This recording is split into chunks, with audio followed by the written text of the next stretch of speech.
But let's move on to our next panel.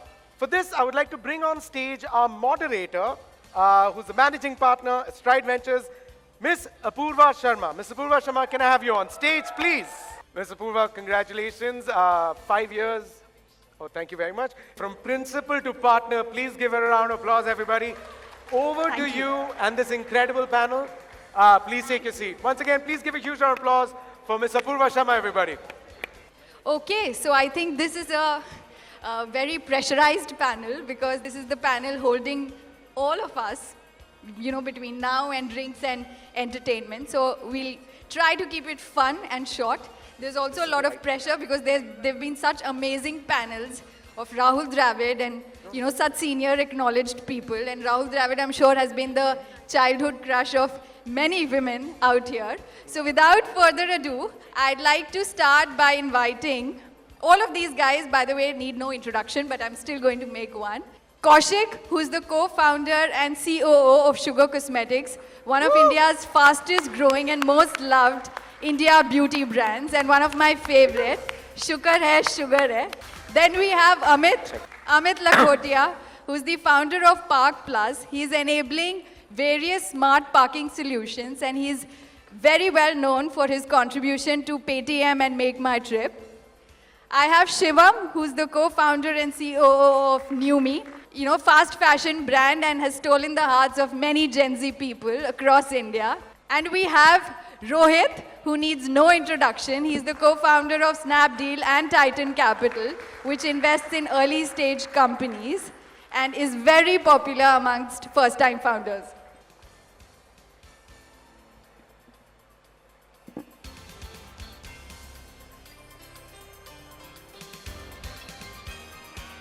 Great. So, in 20 years back, had just 4-5 big FMCG giants who were present across all product categories, and जो मिलता था वो हम ले लेते थे. But the consumers have evolved so much in the last 2 decades. They have growing preferences. They are critical of what is good, what is not good, what works for them, what doesn't. So we are at a very interesting phase where consumer is just growing, thriving, and I cannot be more happy to sit with such established panel members. 190 million online shoppers, which makes India the 3rd largest online shopping base globally. So I'll start with Kaushik.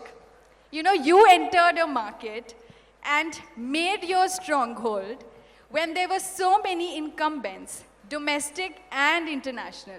So that is courage. And that time, I'm sure people were saying that, you know, TAM itna bada nahi hai, chota hai, market leader Lakme itna bada hai, you know, say 1,000 crores. I remember these were the comments then. But you've just grown so much, and, you know, one of the obviously leading brands. So now that you look in hindsight, what do you think has worked for Sugar to make it one of the most leading and loved Indian beauty brands? Before I answer that question, you know, I've been here at the event for a couple of hours. I think one thing which I really wanted to do is, I think Stride deserves one round of applause for their 5th anniversary. I mean, I know they've made a massive difference to my brand and company, and I don't know, they're just very lovable people. So thank you. देखो मैंने value add कर दिया, okay? Okay, see, you know, looking back, everything seems like a nice story जो बड़े-बड़े ज्ञान वाला LinkedIn post में आ जाते हैं. But we've always felt that we sell to consumers. Actually नहीं, consumers हमसे खरीदते हैं. In India, you will always have a choice of price and product. So I remember when we were starting to think about a brand, what do you do when you want to build something? You go and ask people who've done it. 9 out of 10 times you get the blueprint. And we were told that yes, what you do to build a brand in India is you build a distribution. Then you, to create pull, you open a celebrity and put yourself on television, and suddenly those numbers start adding up and look very astronomical. And there was no Stride to lend money, invest back then. I think the audience base was inspired us to believe that there could be another way. And the other way was just to realize that there was a new segment of audience that did not want one-way communication from brands. Like on television, it's a very passive one-way communication.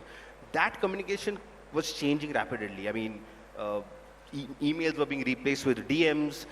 There was a lot of WhatsApp messaging channels that happened. So I think talking to the consumer really helped us understand that the core insight that the consumer who was using our product was much younger today than what it was maybe 5-6 years back. And once you realize that they want something else, you get that little sliver of window for a small amount of time. Even then you can't time it. I continue to say we were very lucky that out of the many things we tried, this worked. And I think that that gave us, I mean, today, in fact, today, if you ask me, and honestly, today we are facing the other way. Today, the consumer we knew has changed. I mean, our consumer, we used to say we are 18 to 24. They are now all 30 plus. And the new 18 to 24 has very different preferences from the 18 to 24 we knew. So we are again back to school, trying to learn that, okay, what is the new 18 to 24? I think some of the brands, and we don't want to make the mistake, stop realizing that you have to learn this new audience every 7 to 8 years. I hope we never stop reminding ourselves of that. So yeah, that's what gave us a foot in the door. So knowing your consumer preferences, any primary research, I think, is the only way to stay updated. Absolutely. Rohit, coming to you. So I noticed Titan's portfolio this morning, and I was browsing through the consumer section, and I think there are some 32 enlistments, and I felt that 21, 22 are doing really well. And I felt, how on earth can an early stage seed investment demand that kind of success ratio? All of us have read about Pareto rule, and only 20% companies survive, and this and that. So what has been your, I'd say, filtering criteria that has made you look through these consumer brands and pick such wisely? First of all, big congratulations to the entire Stride team. As Kaushik mentioned, you guys have built a fantastic brand in a very short period of time, and more importantly, you're all such lovely people to talk to and to deal with. So big round of applause for all of you guys at Stride. There's a funny saying about raising capital, that for a founder, raising capital is like buying vegetables to make what they want to make and make the recipe. Effectively, that makes investors the sabzi walas. so, I mean, look, I don't want to take credit for all the things that founders have done. Every single company that we've ever backed, all the work has been done by the founders to make it successful.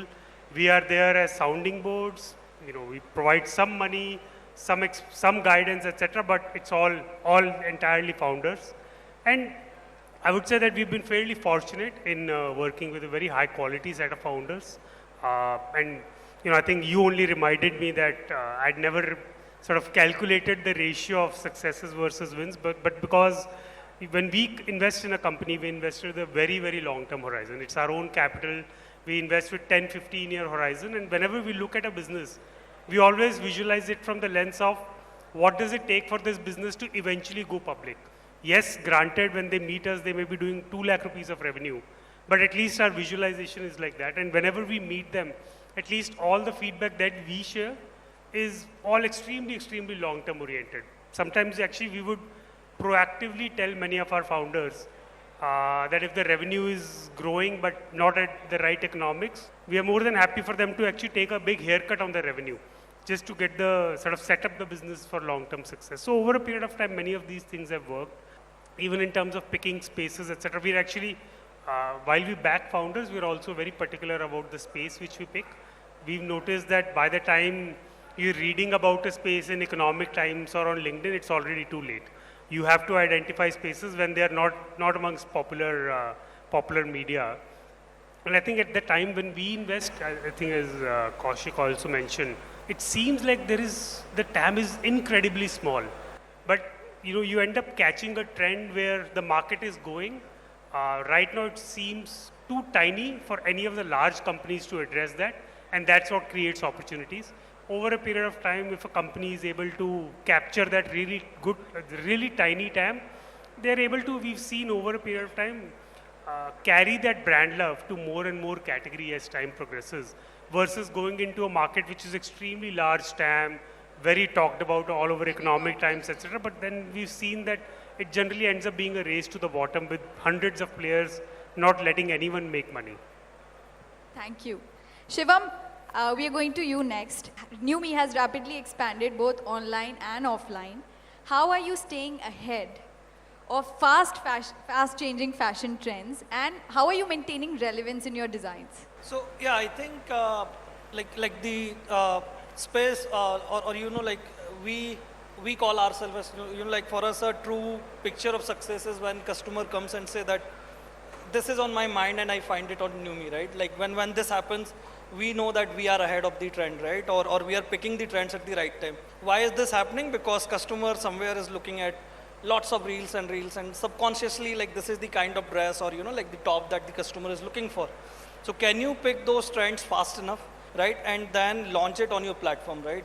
I think picking those trends fast enough, like there is a lot of data that can be, brought in like externally, right? But at the same time, you can also look at what's happening internally because we launched about 2 years ago, but over time now we have around 10,000 products on our platform. So I think catching the trend from a data point of view becomes one part of the story, but what is more difficult is to really bring it to life in a very short period of time, right? And I think that's where for somebody like Newme, it becomes a very heavy supply chain game.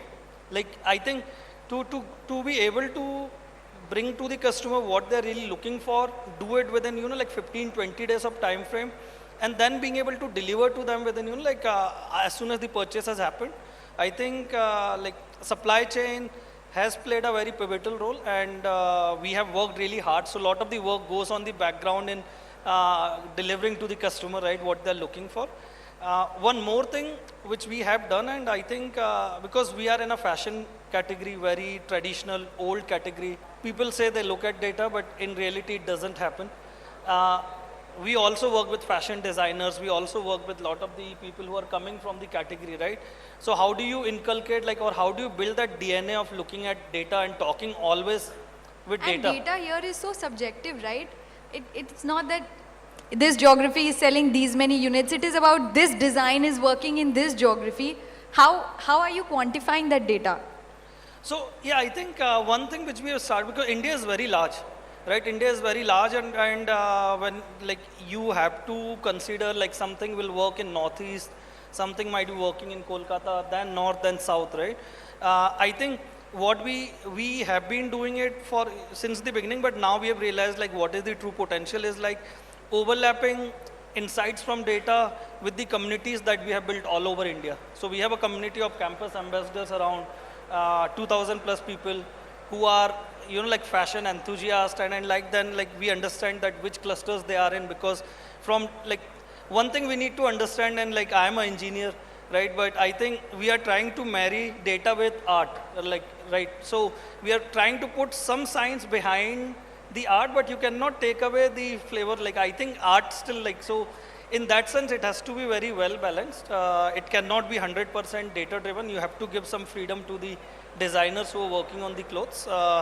But yeah, like I think, yeah, it is a multiple layer of data, like then on top of that you're building like community level insights, right, before you bring something to the customer. Just one last thing I can mention here, right, like again coming back to the supply chain, I think nobody knows what will sell. If this would have been the case, Louis Vuitton, Zara, these would have put in like all the data science, and then they can take large inventory bets because they know what is going to sell, right? I think what we have learned from our experience is you will launch hundreds of designs which are from your point of view very trendy, but in the end, the conversion from customer, like maybe top 20% designs will like sell 80% of your volumes, right? And then you pick those designs and mass produce in an agile manner. Yes, so you don't want to commit upfront to the inventory. The moment you do that, you are in the game of liquidating the inventory. I think that's what like is one of our founding principle. We don't want to build inventory. We have discussed internally as well, like even if like tomorrow we become a big company, large investors come in and somebody tells us that build inventory, like we know this will kill us in the long run. So like this is one of the founding principles, that don't build inventory upfront, but then it puts a lot more pressure on supply chain. Like how do you really bring out the clothes to the customer within that short span? Got it. So we talk about community a lot nowadays when building consumer brands. Amit, I'll move to you. Park Plus is not just a parking app, it's a car app. You can do FASTag recharges, challan payments, insurance, car trade. so many things. You've built a really good community where people can poll, give opinions, auto enthusiasts, right? In fact, I'd like to share that I'd gone to his office and he made me download the Park Plus app, and I have some 2,000 contacts on my mobile phone, and about 650, 680 of them had Park Plus. That is a mind-boggling number, like 30%. I didn't even know that so many people are on Park Plus. And Kaushik was also mentioning that you can't miss the logo of Park Plus if you're in Mumbai at least. So how have you built that community? How has that become so comprehensive? We've been fairly lucky that way. 4.5 years back, like when I made the first deck, that deck and today it remains the same. Actually, nothing has changed. There has been no pivots, nothing. We have been just executing the way we thought, getting everybody on the platform. So car is an emotional asset. Car is not a rational asset. जिसके पास 10 लाख की गाड़ी है उसको 25 लाख की गाड़ी चाहिए, जिसके पास 25 लाख की गाड़ी है उसको 50 लाख की चाहिए, 50 लाख वाले को करोड़ की चाहिए. And every 3 years, 5 years, in countries like India, it is also a way of telling the world that you are doing well. You keep upgrading, you keep doing well. Like when you go to car showrooms, when people are looking to buy the car, like you will see the whole family being there. आपके बच्चे बता रहे हैं आपको पापा sunroof वाली ही चाहिए, आपकी बीवी आपको कलर बता रही है, मदर कह रही है कि इसी दिन गाड़ी घर आनी चाहिए, and so on and so forth. The whole family is very excited when they buy the car. But what happens is once you have purchased the car, the day-to-day issues around the car management takes the whole charm away from owning the car.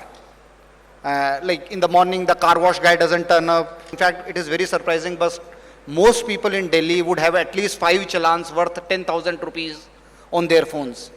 Please download Park Plus app and feed in your vehicle, see how many challans you have. Delhi की driving की तो हम बात कर ही सकते It's, हैं.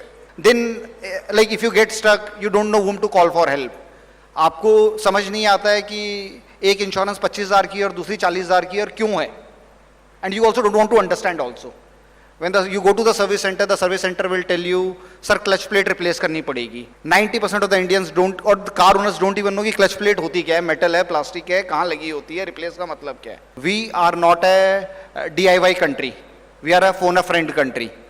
For everything you want to call up a friend. मेरे को stock market में पैसा डालना है, कहाँ डालूँ? I'm sure there are a lot of investors here, but finally the conversation would be between all of you is like, यार तू किस में पैसे डाल रहा है मुझे बता दे. So again, phone a friend, car, phone a friend, everything is phone a friend kind of a thing.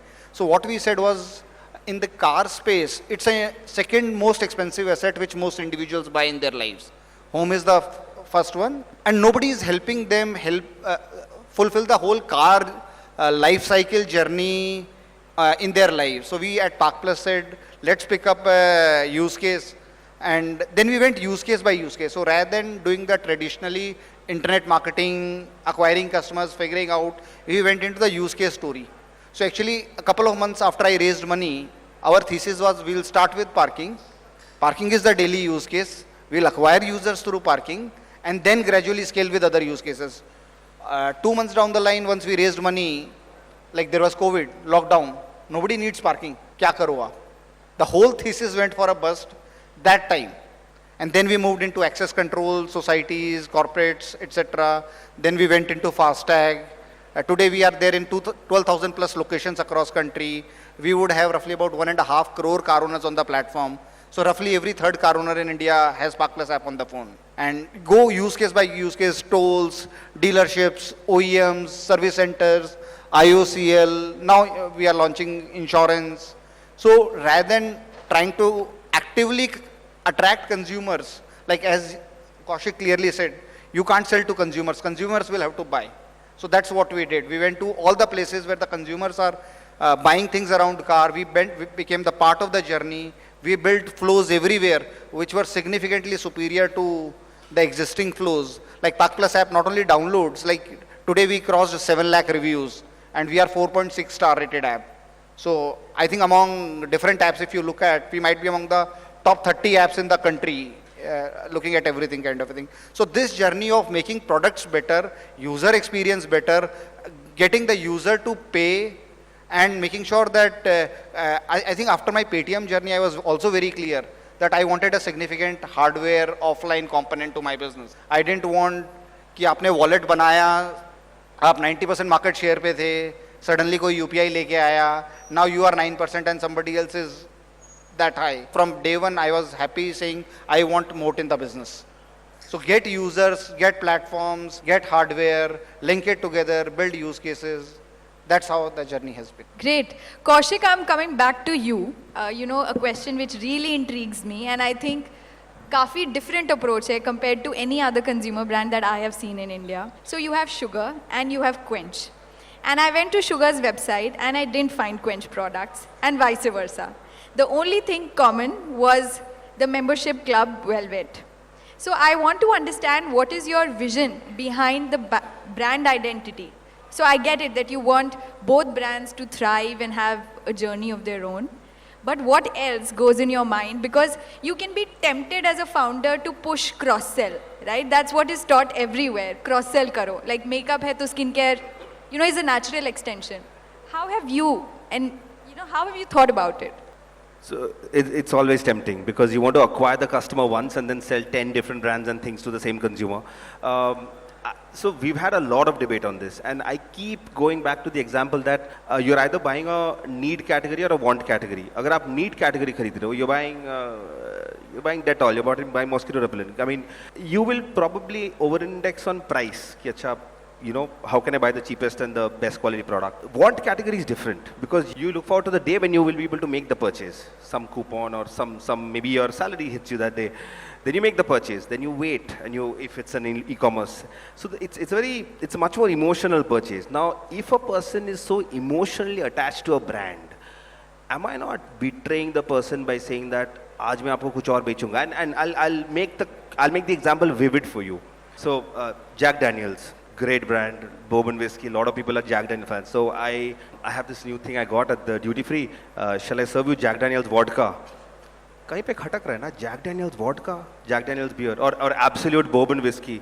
कहीं पे खटक रहा है, right? And it just, if you really have a very strong connect with a brand, then you don't want it to be diluted.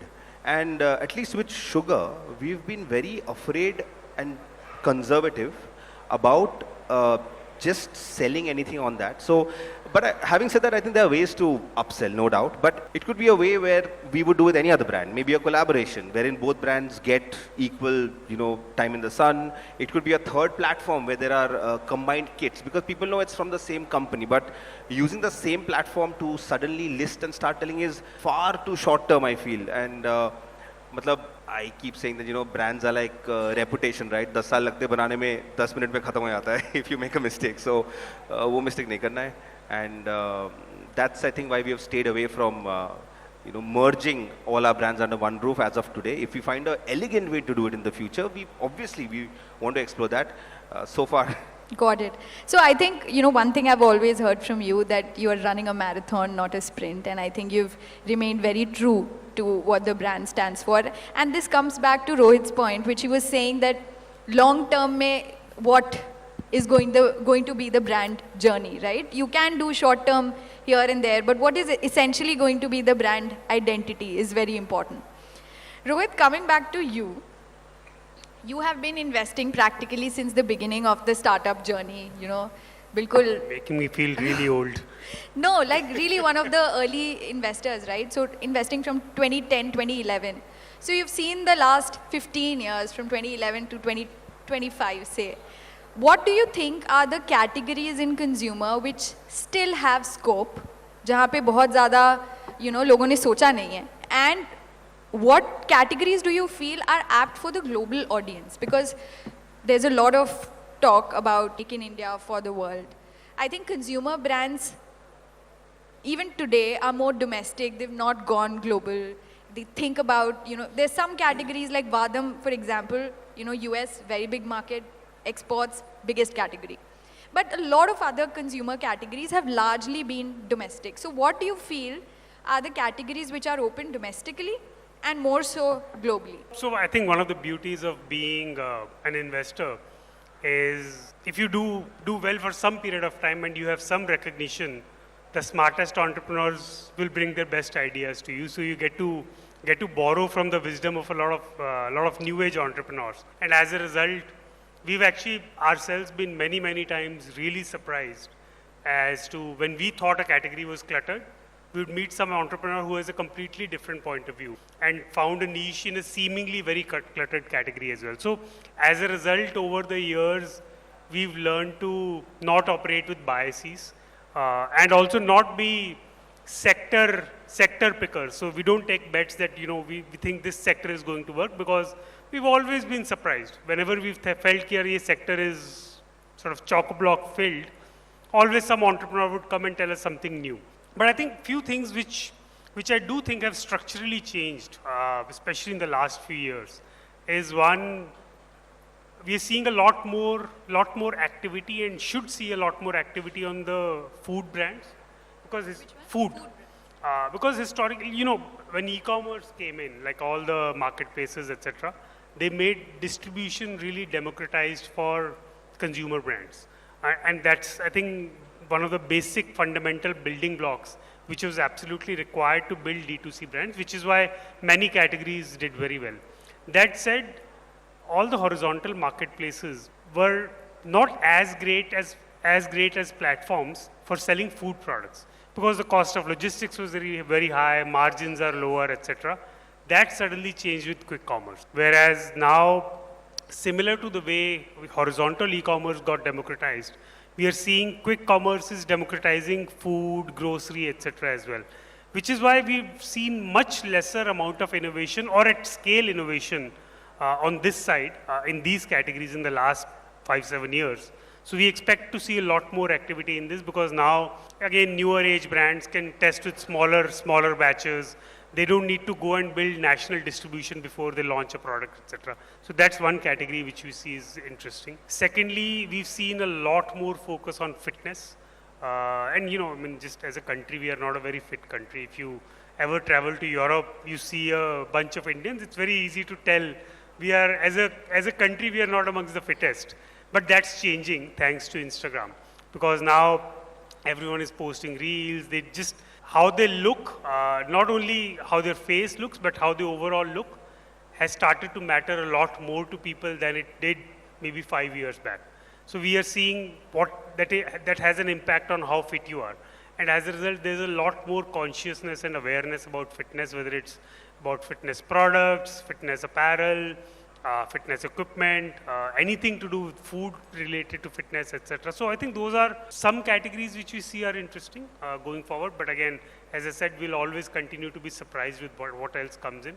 Internationalization, we definitely think is a huge scope. You're absolutely right that there are very few companies till date which have actually gone international and started businesses in India and built large businesses. But that also is starting to change, because there are certain categories where India has a unique advantage.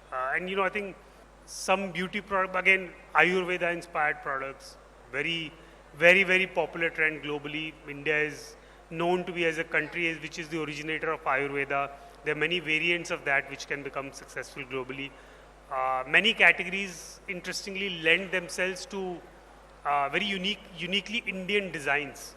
And that in itself is becoming a trend. So that's another area where, which are very design-centric categories, whether it's fashion accessories, actually even in beauty, personal care, etc. Again, Ayurveda inspired. So I think those are some categories which you think are interesting. But again, as time progresses, we'll also learn more from entrepreneurs. Even home decor, I think. Yeah, absolutely. Yeah, absolutely. Indian craftsmanship. Actually, most of home decor ends up being made in India anyways. Yeah. Okay, so Shivam, again, I had gone to the website and noticed that, it's a very mobile-only interface. It kind of just pushes you that please go away from here and go and download my app. It is that kind. So, how do you decide which channel do you want to promote your products on? Because you don't sell on other marketplaces, Amazon, Nykaa, Flipkart. So आप बेच रहे हो अपने website पे, अपने app पे, उसमें भी आप वेबसाइट से डायरेक्ट कर रहे हो कि ऐप पे ही जाओ और वहीं खरीदो. And of course, then offline. So how critical do you think is the channel mix for a category? And the same question I'll ask Kaushik again. How important is that channel mix and category marriage? How did you decide that these are the channels where I feel my category is best placed? No, so I think our reason, for example, one of the most common question is why not why you guys are not on marketplaces, right? And I think we looked at it from multiple different sides. One was your brand does not stand out when you are when you are on marketplace, right? Second is you do not get as much data as you want. As I said earlier, like we want to build a data first company. The moment you are on marketplace, your data insights become limited. And on top of that, I think like the Gen Z or the younger generation, they are comfortable with having 20 apps on their phone. Like I think people who are millennials or, you know, like even me or my parents, like more comfortable with Myntra, Flipkart and all. I don't think that holds true for these people. They can within 5 seconds switch across 5 different apps. The way they look at like, brand trust is very different. It is not the number of reviews and all. They are very quick in like looking at like YouTube reviews. Like there are 4 or 5 different markers. Like you go on social media channels, you do some research online. You build that trust very easily, right? I think so. We felt very strongly that we don't have to go to marketplaces, right? And like again coming back to no desktop side, because I think Rohit touched like lot of the sectors look very crowded, but when you go deep, you realize that there is a wide gap in the market, right? So we wanted to be very clear internally as well, like where we want to focus. Desktop does not even give me 1% of my traffic because I want my users to be window shopping all the time. I don't want them to just come and go take them through a transaction funnel, right? So I think like all these thought process went behind us deciding not to go to marketplaces, have a mobile only website, and then the app, right? The decision to go offline was also category reason. I think we are in a category where, and like when we were starting up, we thought that maybe, like let's look at 600, 800 square feet store, right? And we were evaluating one space. It had like 2,400 square feet space. And like we were like, okay, we'll be one of the 3 brands. And I think it happened during discussion because you want to go take less risk, right? And you want to be very, evaluated by just putting small amount of money and see if it's working and all. But like, I think we, like 4 founders had a discussion and we said like, screw it, let's take whole 2,400. We want to build because we realized quickly that in fashion, you want to build those large shop fronts. I think this is what all the good fashion, people relate to your offline presence. Otherwise, you're just an Instagram store, right? So I think going offline was very clear. Going large stores was very clear. Going like... app only was very clear. Huh? App only. App only was very clear. Yeah. So, but it was more of a fact of understanding the users and understanding the category you are in and what will matter in 10 years, not today, right? So marketplaces would have given us sales, but not the brand that we want to build. Kaushik, same question to you. You are in offline also, and now a very new channel is available, which is quick commerce. And I think beauty is doing wonderful in quick commerce and also on e-commerce. I noticed that your foundation stick is the #1 on Nykaa when the sale happened, right? So I just want to understand, how do you think about it and what do you view quick commerce as? So our understanding has an affinity towards each channel has evolved over the course of the brand. I think when you start off, I think Newme is doing Shivam, their team is doing a phenomenal job because आप एक कोने में अपना app website बना भी लो, getting traffic to that is very, very hard. So in our category, if there's an established marketplace where people buy your product, stage 1, you have to be seen over there for buyers to know about you, that you are another player in the market. And that was stage 1 for us. Stage 2, once enough people know you enough and like you enough to come to your home, start getting as much data as you can to perfect the product. So we went through these stages. Stage 1 was all e-commerce marketplaces, profitable. Stage 2 was D2C. I'm not using that word now. So neither did I actually, trying to stay away. Because you want to perfect the product with data. And then stage 3, when it's time to scale, I think if you truly ask all consumer brands, India mein scale karoge to you have to do retail. And so we went through that phase of retail because retail is an endless, alleys and stores and malls where you can go and just plant a flag and say we are here. And I think today we are in the 4th stage wherein we tell ourselves, don't fight market forces.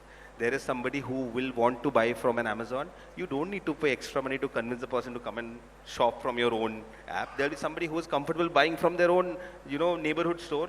don't spend money trying to woo the consumer कि वहाँ पे QR code लगा के no you download the app. No, I mean let them shop. I can't solve for trust of channel and trust of brand and trust of product at the same time. Channel भाई तू ले ले जो channel है. I will solve for brand trust and product trust, and which is why we are approaching quick commerce also that way. There are clearly people who are very comfortable with quick commerce. So we took a bit of time to understand the price point that they were purchasing, and now that our partners have also helped us, we know that a 250 to 350 price point is very healthy to begin with, and we've committed to it. So there is no attempt to convince them that, okay, is this the Nykaa consumer that's going over there? Doesn't matter. If somebody's shopping over there, we have to be there. So that's a bit about how we think about it. I think वो category AOV का भी बहुत होता है. I think Totally, Shivam के totally. लिए, because it is so data oriented probably. Maybe that's why, right? That you have to have it on your website. Otherwise कैसे पता चलेगा कौन सा design आगे बनाना Yeah, है? like I think like what makes me really happy, like so obviously like as Kaushik said, like marketplace help you build trust immediately, right? I know that we are able to grow fast, and every year we are spending in the market, I'm also solving for the trust by myself. Lot of the like, so for me, like the more trust I will build, like because if I would not have been able to build sales by myself on day one, then obviously you need to go to marketplace. But Yeah. I think the more you stay in the market, like at least for us, like we will solve that trust problem by getting larger and larger, giving that confidence to the, going offline. I think one of the other reason was to build that trust among the customers that we are not an Instagram only store. But yeah, I think the journey for each of the consumer brand is to build a long, large like a decade, few decades old, like a brand which stays the test of time. I think there are different ways to go there. Categories definitely play a role from my point of view. We are dealing with 10,000 SKUs. I think for Kaushik it might be limited, right? That's why we cannot even go quick commerce. Which SKUs I will put with the quick commerce players? And I cannot put my dress in a quick commerce site and then expect I want 500 women to buy that dress because they don't want to buy same clothes, right? So I think like those problems are like very category or business related problems. Amit, coming to you, we were discussing so much about channel. For you, it has not just been directly to consumer, it has been through so many different stakeholders. There has been residential societies, there are corporates. How do you look at your channel acquisition, if I can call, and stakeholder management across so many different people? It could be residential societies, corporates, government tie-ups with local municipalities for public parking spots, insurance agencies, auto dealers, service garages. How has that been? How complicated is that? I think more than 70% of our customers don't come directly to us, new customers. They come through channels. Building a channel is very hard actually. No channel wants to allow the customer to download the app, do the first transaction and all that kind of stuff.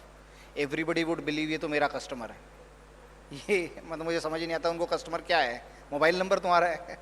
क्या कर लोगे? You have to literally tell them if the CTR for WhatsApps and SMS is getting sent is less than 1%. 10,000 लोगों को SMS भेजोगे तो 100 लोग click करेंगे, 100 लोग क्लिक करेंगे तो 2 कन्वर्ट करेंगे. वो like it is not even worth it. That mobile number or this is my data, it's not even worth it. Is the customer coming and engaging on the platform? So what we have been able to do is build, again as I said earlier also, build those flows which genuinely help those guys. Like for example, I'll take the example of say our valet product. Now you will see valet everywhere. You go to Taj, or you go to come here, you give your car, you get a token, you have your meeting, dinner, etc. Then you go back, give that token again. And then for next 5 to 15 minutes, you are waiting at the exit. And in Delhi, a month back, it was 52 degrees. So you are waiting in 52 degrees for 5 to 15 minutes, despite spending 20,000 at the hotel in last 1 hour. Now, why can't you be just standing inside in the lobby and pressing a button saying, get my car? The car comes in, you get a notification, and then you go out. So everywhere, how do you make the existing experiences significantly superior to the previous experiences? In most of our cases, like for example, our hardware business is mostly on rental, and we might be the only guys in this space who is able to collect that rent. Everybody writes off. Nahi hota. But why people are paying? Because the system works. The boom barrier goes up and down some 2 crore times a day at 12,000 locations. Bhagwan jane kaise chalta hai? Chalta hai. So making sure the experiences are very, very seamless is every edge case. Like I talk about a 0.0001% error rate would have 2,000 errors per day for me. I can't afford that. So gradually when you keep focusing on the experiences, you keep making people feel that you care for their customers. Like dealer knowing that Park Plus care for the customer, service center knowing that Park Plus cares for the customer, insurance company, like nobody is going to download an insurance company app. You buy insurance once a year, you take a claim once in 2-3 years. Like obviously everybody would want to build their app, but would a customer download the app and keep the app and use the app? No. So what happens is we say, come on our platform. And if you want consumers to use your app, take parking APIs from me, take Challan APIs from me, take everything from me. I don't have a problem. We are a completely API driven company. If you think you want to engage customers on your platform, take everything from me, put it on your platform, try see if the customer is trying to use your platform or not. So building that level of channel confidence, resolving conflicts, like for example, the way we are looking to build our insurance business, if we acquired a customer from a dealer, if that customer comes and buys insurance on Park Plus, 80% of that revenue will go to the dealer. We'll keep only 20%. So gradually just make the guy comfortable saying, भाई मैं तेरा customer नहीं ले रहा हूँ. अगर वो customer मेरे यहाँ भी transact करेगा तो भी 80% revenue तेरा ही आना है. So when you build that ecosystem, when you go and like from a trust point of view, like we have got OEMs on board, we have got dealers on board, service centers on board, सब कुछ आप ले आए हो. जब आप वो सब ले आते हो, then people feel कि यार ये सही तो कर रहे हैं, हर जगह तो transparency है, and you make it very clear saying ये मैं करूँगा और ये मैं नहीं करूँगा. Got it. I have the last question for Rohit, and then we'll move to drinks and dinner. At Titan Capital, I have the pleasure of holding everyone back from drinks. what does Titan Capital help with, apart from capital? Many things. I think one of the biggest, I feel, values we add is being in there for a really, really long time. Because we get in right with the founders. So our incentives are usually the most aligned with the founders. We actually don't care when the next round happens, if the next round happens, does it happen at a markup? It doesn't matter to us. The only thing we care about is can the company eventually become a large profitable company which can go public? And all the decisions that we take, at least from our standpoint, we take with that lens. So I think that just gives, we've seen with founders that when they come and meet us, our portfolio founders, they get extremely consistent messaging. वो हर बार आते हैं, वो उनको पता होता है कि क्या expect करना है यहाँ से, ये लोग क्या बोलेंगे. So that way I think that's just giving extremely consistent feedback over a period of time. So that's one. Number two, we do spend a considerable amount of time with the teams. So once we invest, we meet them at least once a month or once in 2 months. And we spend dedicated time, in terms of figuring out what's going on in the business, what's working, what's not working. We are extremely comfortable with bad news. We've been founders ourselves all our lives. We've seen no single business which looks like a straight line from the outside. Everything goes through shit every other month. And just as founders, we can... Actually, straight जा रहा है तो doubtful है. So as a result, as founders, as sort of founders ourselves, we are able to relate to all these problems very easily. And are able to just, many times we've seen founders feel that when I go to meet my investors, I have to sort of paint a good picture, everything is going well, dress up the numbers, try to not give that much bad news. What we've seen is it's almost the other way around, that whenever there's bad news, founders call us first to figure out how they should handle it and what they should do. Because they just inherently feel that they've been through all of this themselves, and as a result, they're able to relate to some of these problems. Thirdly, I think over a period of time, we built a large network also. We've invested in over 250 companies. There's a group of over 500 founders, which is a part of our group. And as a result, it's become a very easy needs and needs network. Someone needs to find a good influencer marketing agency. Someone's looking for a web designer. Someone's looking to figure out where to raise venture debt from, etc., etc., etc. So those become very, very quick and easy leads, which otherwise one would have to go to many places to find out. So those are the few things which we help our founders with. Thank you so much. It has been an absolute pleasure to have you all. Thank you so much for your time. And thank you everyone for listening.